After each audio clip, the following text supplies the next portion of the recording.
Executive Media. Focus, innovate, succeed. Ikop bakube babifanani. Olikwenda bifanani birungi. Bakukube bakwize ti oli munoni. Omukolo bagukolere. Olina kwandula. Olina nankani bya wedding. Olina graduation. Nibo bofirirwa. So kwenda kukola nankani send off decent. Wesimbye omukalulu. Decent. Funaba Ikop. Abo bulwo bayito bataako. Tubateeko tuli kujja mu kulonda. Era tibasasula. Be. Kale. Sasula. Olikwenda bya bululu. Yes. Bakukube mukuba ni poster. Ate bana. Mukuba poster. Olikwenda bana. Bana dinedo kubutundu bali. Mu poster anguli mutunigira muko chali wife. Ani. Chali wa imazira sente. Yasina n'okumuyamba oyo omusaada. Ikop. Eri ekindi aba Ikop. Olikwenda poster. Kale. Bana. Butundu bali. Billboard. Jamba na ife aba. Business card. Mudikola. Nti naba akolene ya. Nedo debeta bolochuwa. Bolochuwa dindi. Bolochuwa chechimu. Ne business card. Ate kalenda. Muwandika ku t-shirt. Follow us on Instagram at Ikop Photography or call +256 702 935 078. Don't forget, they do it smart. Book with us today.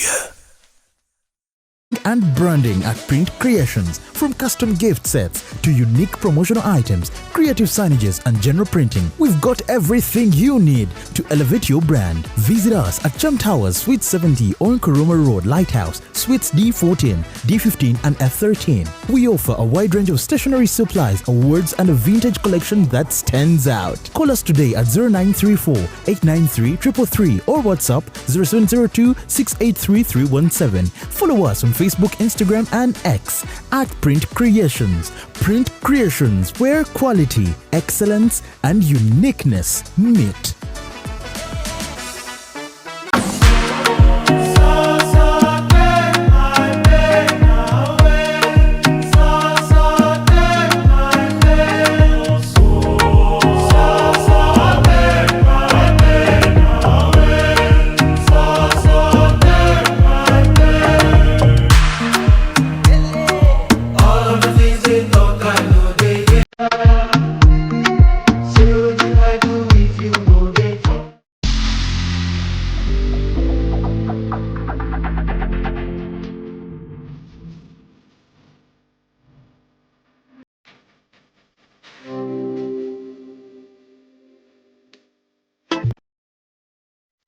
The short and big shot.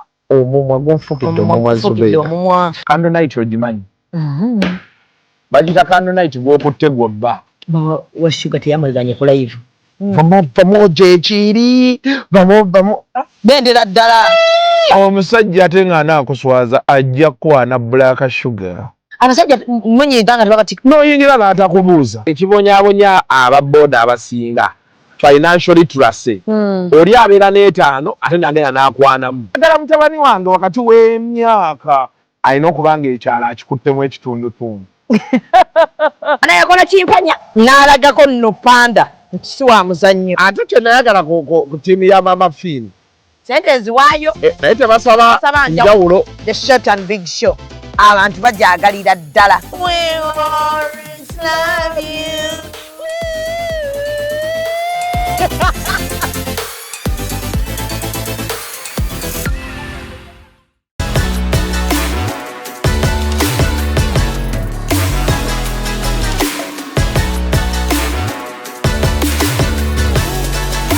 Hey yo, what's up my people? This is the baddest Azari right here on Executive Media with Real Time with Mimi.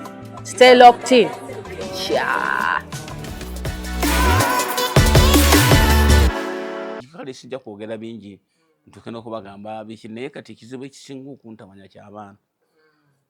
Nze Allah yantonda nga njagala nnyo abaana bange. Era abaana bange bonna n'abakulu abaafumbira siramanga kukuweerera mwana nti fiizi zimbuzi. Bagenda nga bafumbira bokka nze nkoye ngenda kusamba mupiira nze nkoye ngenda kusuubula naye kati nyaba abaana nga bana. Kati menendekera abaana mugamba mu mwaka tambu engenda okuddamu. Neralikia tekanifuna ate obunafu bw'omutima ate era. Abaana abana bali mu kisulo. Basula emitwalo 9. Ate nga nettamu ewedde nasigazayo balance wakakadde kalamba. Kati abaana abana nga nakuzo mwezi kumbadda masomero kinnafuiza singa nfuna obusobozi abaana bo ne badda ku ssomero osanga nange naawona nenzeramu okuba nti nsobola okubayimirizaawo ono bwendi sasulawo mwezi kisinyiba bituka myezi 2 nga bakubanja emyezi 2-3 Allah sikikolanga okoti ndiawo manji niyo banjibwa enyumba ya mutwalo 40 bakubanja emyezi 2 bonna abaana olina okulya waka ate otula waka tokkiriza okulinnya muno bangamba dokita muyanga dokita Mutebi ngene bwotambulanga ng'olina wolaga mayiro 2 ovamu mu mmotoka nomala okutambula oba trading center oba nsiko n'ovamu n'otambula n'olokojjeddamu emmotoka tolinnya ennyonyi bajja kusanga mu ntebe nga basirise kati nembeerawo nga ebintu bye ntisibiddeawo sirina kyensobola kukola okwogera tebanzikiriza kwogera ebyokukozesa awaka mmere byekisiibo nakyo kikaluba kubanga bonna basiiba n'omukyala waali bonna basiiba nyina amaka mu kyalo namuwasa 1978 tanobangako ali Matanga ekizibu ekiri waffe kiringa Kampala kyasigayo nayo yakusala lulagala lukka n'ebisigadde byonna okuva Katungulu nga bwokagula e Kampala betukagula Matanga mmere yakugula n'ennyumba yo weeri si yakusasula naye olulagala lukka lutufuna mu lusuku lukka kutusala ku ndagala zokka naye ebyetaago byawo wano naye bimukwatako nga byetaagibwa wano kati ye n'abeera nga naye ali eyo ali Matanga obulowozi byonna bimulimu seeka kikyatuleeteddeyo kati ndya naye bange ekaluba wano kisibonga ekyo kyano kyeraliikiriza nakolanga zibeera nga ngenda ne bampa ebintu by'abaana amasomero galinga 30 Ramadhan nga ntwalamu ebintu mangi akatali ag'abasiraamu yonna nnyenga ludda webusuubizi wayo nze sina we siraga niyo nga nkola egyo gyannakyewa bonabona abaana benda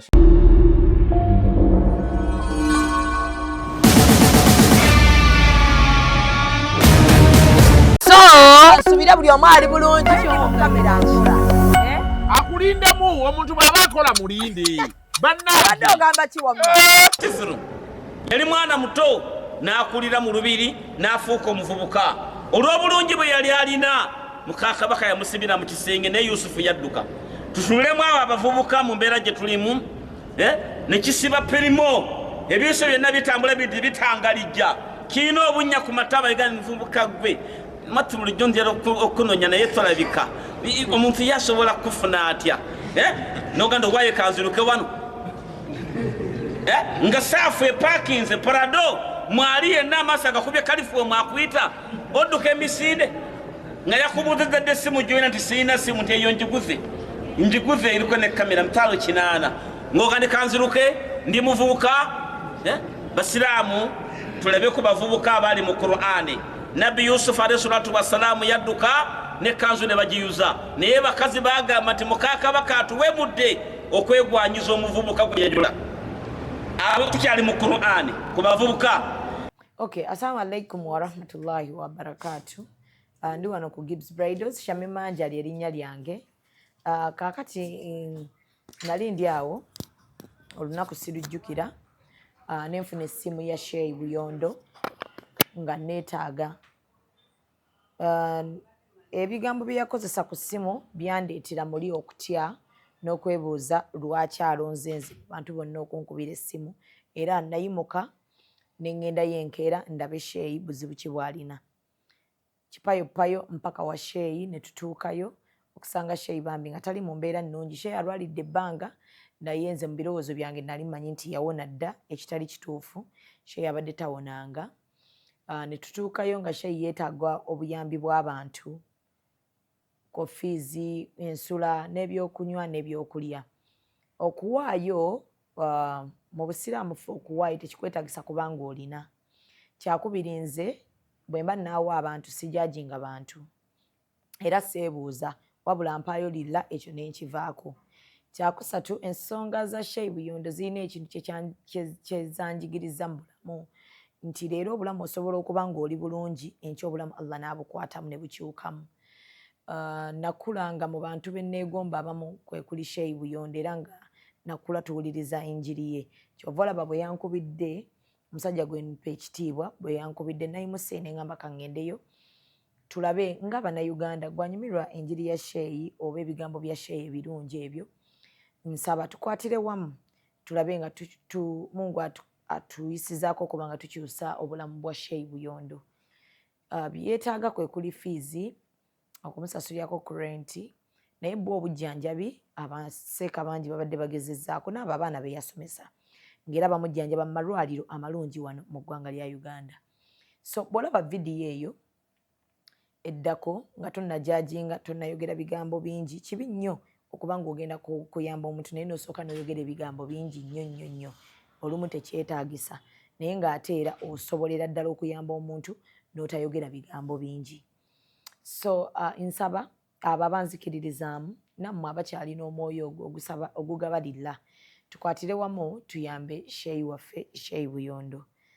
Nsigadde nze Shamim Mayanja. Vidiyo eyo nsaba tugiwe obudde tugyetegereze tugirabe without judging tuyambe lilla musisule bulungi mweraba. Okay, assalamu alaikum wa rahmatullahi wa barakatuh. Shamim Mayanja lyerinnya lyange mukwano tukola ogenda yita eri bwoti. Shamim Mayanja lyerinnya lyange era nga en executive media ndi musanyufu nnyo okubeera nga nkyaliddeko Sheyi waffe Sheyi Buyondo. Ffe twakulira ku yirimu ye naye kyannaku nnyo nti nsobodde okuba nga mukyalira ng'ate ali mu mbeera etali nnungi. So wano wendi we waka Sheyi Buyondo wasula essaawa zino oba obudde buno gwe munnange alaba programu eno ku executive media njagala ongoberera olwaleero tukwataganire wamu okubeera nga tuyamba Sheyi waffe.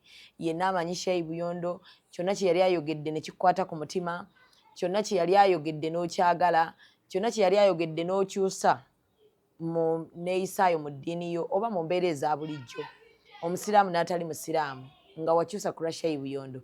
Leero nzize gy'oli tukwataganire wamu tuyambe Sheyi waffe mu mbeera gy'alimu.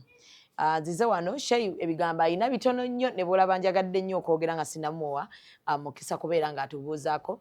Obulwadde bumulumidde ebbanga era n'olunaku lwe nasembayo mulaba yali mulwadde naye bwe yankubidde akasimu ne ŋŋamba seeka tosobola kuba nga nkubidde ng'embeera sindimu.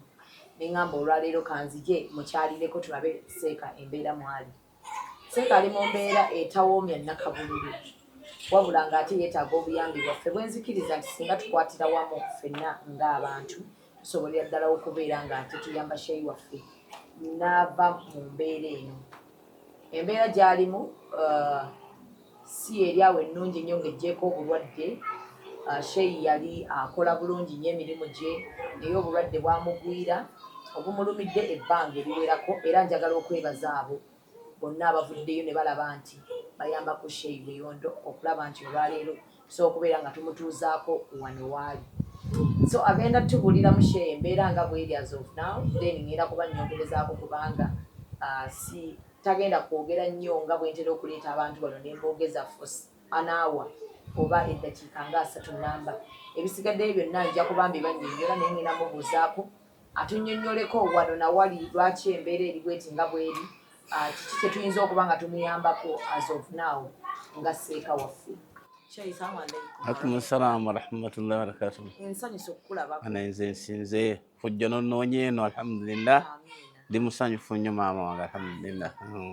Oli otya Sheyi? Nasembayo okulaba ng'embeera si nnungi. Embeera yeeyongera butaba bulungi. Nalwala omutima guno bankuba ebifaananyi ng'omutima guzimbye. Ne mmala ebbanga ddene nga ndi mu kujjanjabi w'omutima. Allah n'ansasa ne bagujjanjaba ne gukkakkana obuzimbu bwe gwali guzimbyemu. Naye ne banteeka ku butabo butatambula, tolinnya nnyonyi, tolinnya mmotoka kugenda Masindi wadde Masaka, toyogera essaawa zisukka ddakiika 3, ate nga munayitanga abantu kubanga bampita ze na bookingibwa nga ne Idi. Tugenda okusiba nga kati Idi singa nagigabadda nga teriiwo. Kati nembeera nga sisobola kwetuusaako buvunaanyizibwa bwange nga bwe nali nkola. Mbeera ono ne ndwala omutima gwakkakkanamu kati naye nerves.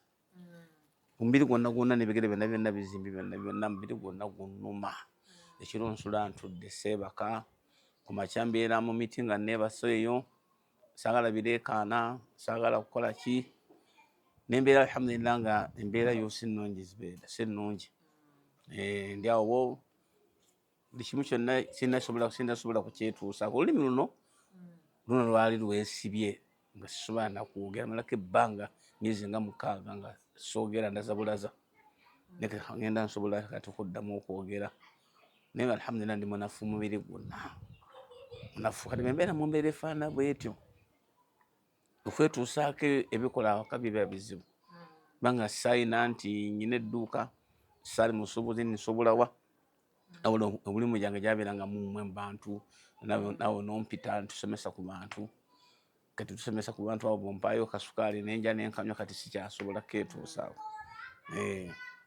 embeera y'obulwadde abaganda bange bajjanjabye Imaamu Kasozi yagezaako Mama Disebankyaye okuhamu nakivumo najjanjabako ne Dokita Juma ali ku ddwaliro liri Masanafu eyo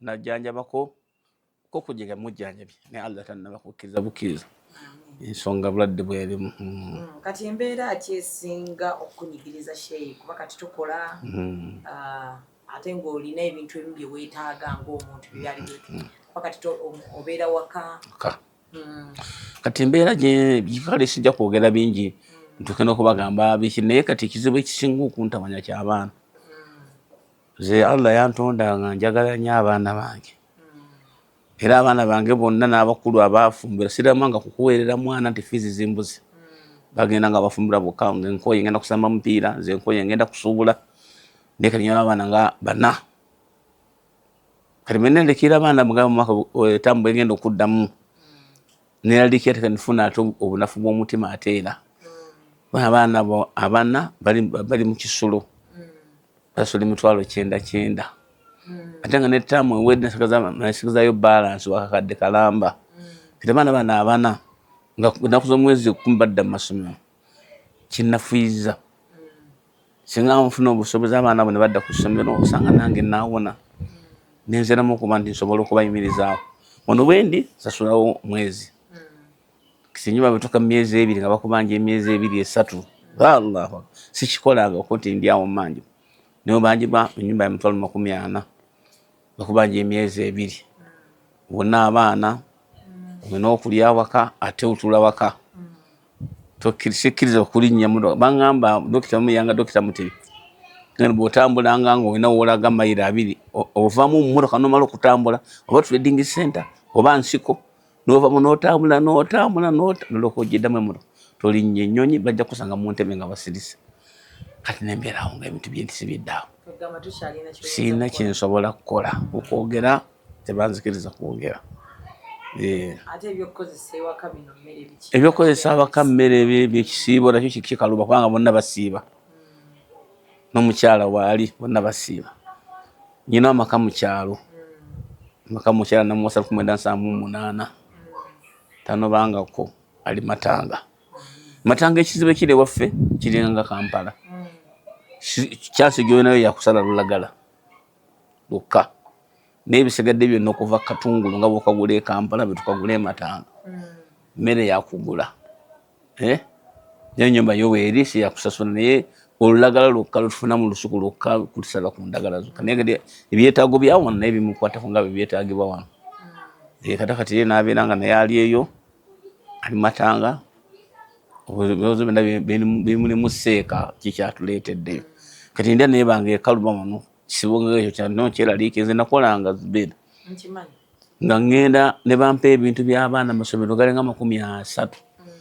Ramadhan nga ntwalamu ebintu mangi akatali ag'abasiraamu eyo nannyenga ludda webusuubizi wayo nze sina wesiraga niyo nga nkola egyo gyannakyewa bonabona abaana bendasomesa bangi osomera awo twala ebyekisiibo omuntu omwana okumuwa emmere ekyeggulo saayimu nekitundu akawunga n'ebijjanjalo nga talina ddaaku kyannumanga nnyo ate nga nafuna nze ebbaluwa nga bafaaza monna amasomero gonna bonna sina bwengenda nti mpambi bonna nga nnyingira ne banyaniza bulungi nna wamawaggali yonna nkumba yonna nga ngenda kati omwaka oguwedde baga nti wina abaana baba senior 1 bavawo ku 6 tebinali nabo mu senior one bali mu senior fuga nti twasiba bulungi mu senior one kati sibu kiga somo kya kisulu baba wa mmere yakulya kawunga nabegako nasibuluka natereka akaddawo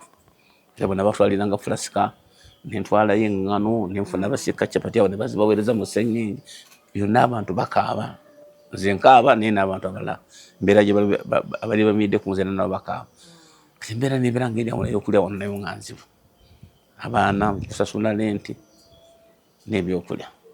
So kati seka embeera gyendaba express nze y'abaana ku ssomero nawo ngeri gy'oyinza kubeerawo wano waka ate n'ennyumba ogipangisa toyina treatment gy'oliko toyina bw'oyinza kubeera matanga. Toyina bw'obeera matanga.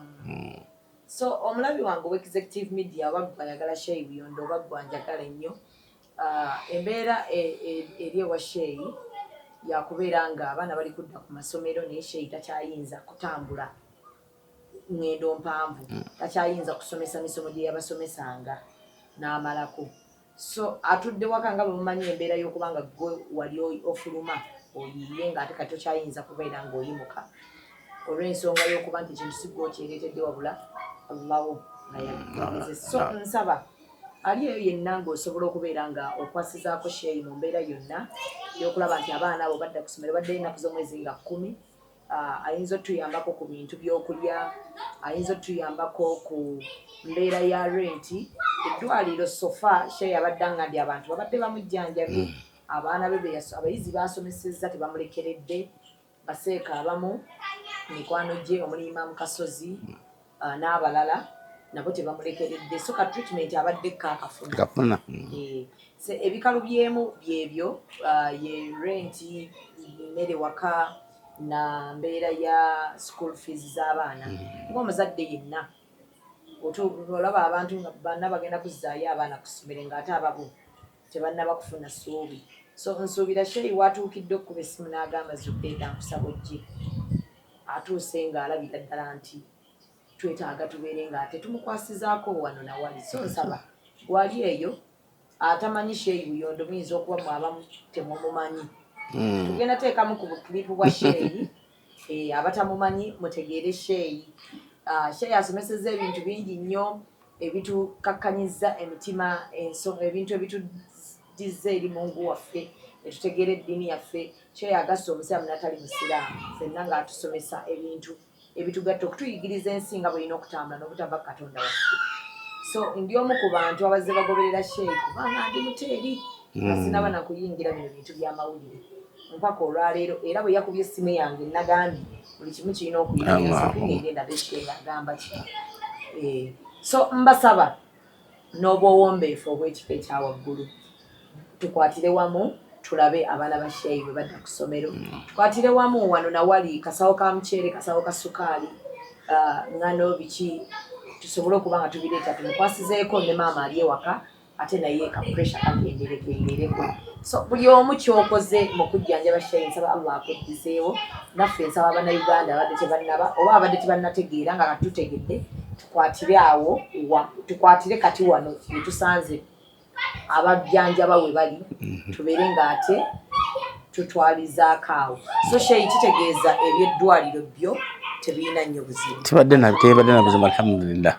Ensonga enkulu eriwo ya fiizi abaana bali bana buli omu asasula $900. Ensonga endala ndowooza ya renti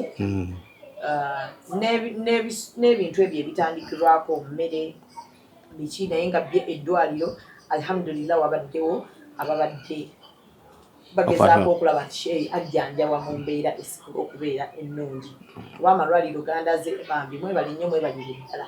Sofa ate naye agamba nti kati ate yaddeko abadde andaze n'omuggo ate nga namulabako eri emabegakaawo ng'atambuza omuggo naye kati afulumyeko wali n'okutuuka wano nga n'omuggo tagukutte. So nsaba tumukwatirizeeko ate stress erime kulinnyisa ate ebirwadde ebirala. Nsaba wenna Mungu gwasobozesezza n'ogamba ne bw'okwata emitwalo n'ogamba nti guno kyamiye buguugo zino bwe ziti twongerezeeko tulabe ate bwe tuyamba Sheyi.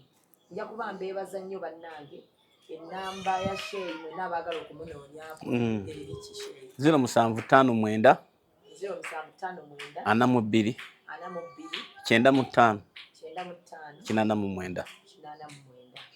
So eyo gikwata sheyi ngikwata neera njogera katono nkwata kananaso kukwata amasimu aje tekagambye okubajjukizaako nze nasomesa omusomo gw'omwasinga okwagala ensi yonna si Uganda yokka obulamu bw'ensi salaamu agiddamu atakula olubuto nakuyiseeko ng'onaaba munne enkuba emukuba n'ogenda mukuyiseeko ng'onaaba muzaawula muti abagenda mu kinnya ezirina ebikuubo eno yeekazo eno nakyengera muyina obwongo bamuzaawula muti mpozi n'akalala kateke mwine ennaku zino omwana yambala engatto ze nga nkyadde nayambala engatto nyina amugale kuseka ajjako kuva mu ngatto ze namusima engolo engatto zange azambadde aziddukaza emisomo mingi mugiyina jjukira gye bava waliwo omuntu yajja nankubira ku simu naye seddamu kumulaba oyinza kubanga gwena omutuukira Jebbi ono omufashionist atunga yaŋŋamba nti yali mubi nnyo emisomo obulamu bw'ensi jjukira gye bava obuvubuka n'agimmenyera ye gyanteeka mu layini nali mukyamu nnyo ebintu ebyo byantereeza n'okubako kye neekolera amasuuti atunda ettaka ne munnange nze ntya okukyokooza abantu kati yajja n'andabako taddangamu kusirangamu kumulaba kati nga mukwataganya ngenda genzi yajjako oli wanabeera nga najjawo nanja kudda siddangamu kumulaba bwana naye omukwatirizaamu yali yeeyamye byamukwatako nnyo omukyala wa CEO wa Infotrust Sheyi asaba okomewo omulambuleko embeera gyalimu si nnungi agamba wajja n'omulabako bambi balinyewe balinyagala naye agamba munnange komawo okoddemu omulabeko embeera si nnungi yadde omukulu Jebbi tweyanzanye bali kujja n'omulambulako Sheyi naye neera akyakwetaaga ne madaamu muleetere eddala naye alabe ku Sheyi gyandabeko bonna bajje bakulabeko Sheyi so bambi buli ali eyo nga Sheyi yali ayina kye yali ayogedde nekikukwata ku mutima oba ng'ayina enjigi n'okyusa ku lwa Sheyi n'otegeera mungu wo n'otegeera eddiini yo n'otegeera bwe ne beeyisa mu bantu nkusaba Sheyi ali mu bwetaavu jangu tubeere nga tukwatira wamu tubeere ng'ate tumuyambako wano nawali so mwebale nnyo bambi abalabe ba Executive Media neyanza nnyo neyanzeege nja kuba musanyufu nnyo singa tunaabeera nga tuddiza Sheyi wano obubaka ng'ate busanyusa saba Allah enamba tugiddemu enamba tugenda giddamu era editaawa agenda kubeera agiteekawo ejja kuba etambula 075 42 95 89 amanya gange geerimu byonna ebiriko nze mbikwata alhamdulillah Abudu Buyondo so kamberekereze Sheyi muleka agenda awo mulemu ngenda kubeera nga nenze era nga sigenda kukoma kubajjukiza bakubira akasimu omuntu wange yenna neowulira nga ngambi Sheyi Buyondo ojjukira bujjukizi nti yeno interview gye twakoze tubeere nga tetukwataganira wamu okulaba nga tukyusa ku bulamu bwa Sheyi nga bwe tukyusizza obwabalala amina alhamdulillah neyanziza alhamdulillah nze neyanziza munnange alhamdulillah ondaze omukwano osinze bangi tebajjangako wano naye alhamdulillah sabanga nawe akumalira ebyetaago akunywereza mu ddiini kumira abantu bobona amina alhamdulillah muganda wange ssebo sitegeredde mannya go naye oli wala nnyo naye naawe nkwebaza okutindiga olugendo luno nojjanga obuuza bakukulembedde ababoda bakutuuse wano ate nontwatako ne ku byuma alhamdulillah neyanziza mukama wange alhamdulillah amina assalamu alaikum amina barakallahu. Executive Media. Focus, innovate, succeed.